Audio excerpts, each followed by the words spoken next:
Le 16 juin 2019, Cyrus North a publié une vidéo intitulée « Êtes-vous vraiment heureux ?» Il y a interrogé des réfugiés syriens puis des Américains sur leur niveau de bonheur sur une échelle de 1 à 10. Au-delà d'être une excellente vidéo que je recommande de voir et que je ne spoilerai pas pour laisser celles et ceux qui ne la connaissent pas le plaisir de la découvrir, elle a été une vraie claque pour moi le jour où je l'ai vue. Elle a complètement remis en question la vision que j'avais des hauts et des bas de la vie et je me suis tout naturellement posé la question « Suis-je vraiment heureux ?» Peut-on vraiment se plaindre de ne pas être heureux lorsque l'on sait que quelque part dans le monde, des gens vivent dans la plus grande des misères? Pas facile de répondre, hein. Plutôt que de répondre simplement par oui ou par non, il conviendrait d'abord de se poser la question « Qu'est-ce qu'être heureux ?» Et aujourd'hui, nous allons tenter d'esquisser une réponse, s'il en existe une, à cette question. La première réponse qui pourrait venir en tête, c'est qu'être heureux, c'est ressentir le bonheur. Ce à quoi je répondrai « Qu'est-ce que le bonheur ?» Selon le dictionnaire, le bonheur c'est une bonne chance, un état de complète satisfaction, la joie ou encore un plaisir lié à une circonstance. Mais cette définition elle me dérange et plus particulièrement le mot joie. En effet, comme pour tous les mots de la langue française, s'il en existe deux différents pour la même chose, c'est qu'ils ont un sens différent. Donc je vais chercher la définition de la joie, et contrairement au bonheur, il est souligné que la joie c'est un sentiment vif à durée limitée dans le temps. Par conséquent, ce que nous appelons être heureux se rapproche plus de la définition du bonheur. J'ai aussi été chercher par curiosité la définition du bonheur dans les deux autres langues que je sais parler, à savoir l'anglais et l'espagnol. Et voici ce qui en ressort. Pour ce qui est de l'anglais, il est question d'un état de plaisir prospère, apaisant et rare de l'esprit qui résulte de circonstances propices. Et en ce qui concerne l'espagnol, avec le mot felicidad, j'ai trouvé une définition plutôt proche de celle du français, mais j'ai appris qu'il tirait ses racines du mot fertile. Et je trouve ça plutôt poétique que pour les Espagnols, le bonheur soit intimement lié au corps et à l'esprit. En d'autres termes, on ne peut pas être heureux si on n'y est pas prêt, si notre corps n'est pas fertile. Un esprit sain dans un corps sain, qu'il disait.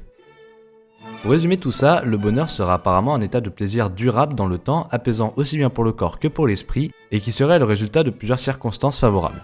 Et félicitations à moi-même car je viens de trouver une définition qui s'approche de celle d'Hegel. Le philosophe allemand écrit dans son livre La phénoménologie de l'esprit que le bonheur n'est pas un plaisir singulier, mais un état durable, d'une part un plaisir affectif, d'autre part des circonstances et des moyens qui permettent à volonté de provoquer du plaisir. Ce qu'Hegel met en avant avec à volonté, c'est que le bonheur ne naît pas de rien, il naît d'un manque qui cause une douleur jusqu'à la satisfaction qu'est le bonheur. Le manque est causé par ce que l'on appelle des désirs qui peuvent être naturels, comme le besoin de s'hydrater ou de manger, ou non naturels, comme la soif de pouvoir par exemple. Et je vais m'attarder sur un des désirs non naturels les plus connus, l'argent. À la fois source de vice et de bonheur, c'est très probablement la chose la plus convoitée avec l'amour par les êtres humains. On entend souvent dire que l'argent ne fait pas le bonheur, mais jusqu'à quel point c'est vrai?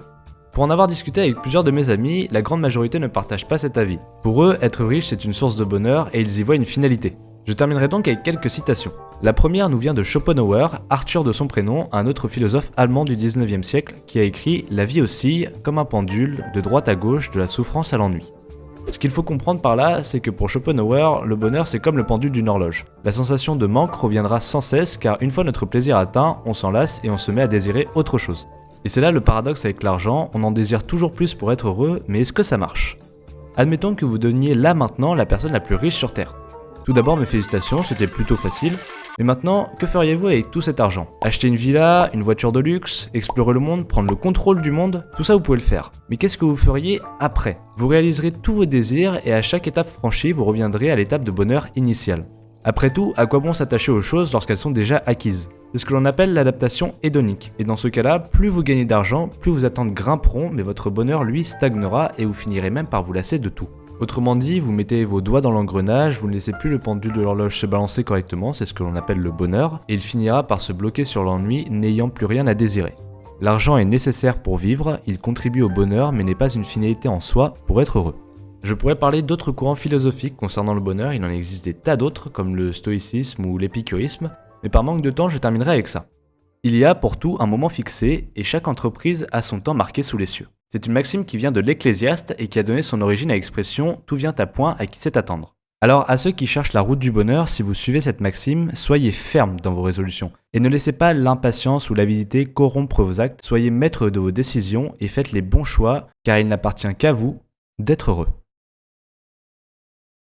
Merci à tous d'avoir regardé la vidéo jusqu'au bout, j'espère qu'elle vous a plu et si c'est le cas vous pouvez toujours vous abonner ou mettre un petit pouce bleu, ça fait toujours plaisir de voir que son travail est récompensé. Je me suis beaucoup donné au montage au niveau de cet épisode, j'espère que tout va bien, que ça va pas trop vite, que vous avez pu avoir toutes les infos qu'il faut. Pour ceux qui ont envie de creuser un peu plus, il y aura toutes les sources que j'ai utilisées dans la description, avec aussi mon Instagram si jamais vous voulez faire un tour. Je poste des updates sur l'écriture des épisodes, le tournage, le montage, etc. Je suis également ouvert à toute suggestion concernant mon travail. J'ai conscience qu'il est loin d'être parfait, et du coup voilà, vous pouvez toujours m'aider à m'améliorer. Donc voilà, c'est tout pour aujourd'hui, vous pouvez retourner vaquer à vos occupations de confinés. Moi je vous dis à bientôt, on se revoit pour le prochain épisode, et d'ici là, portez-vous bien.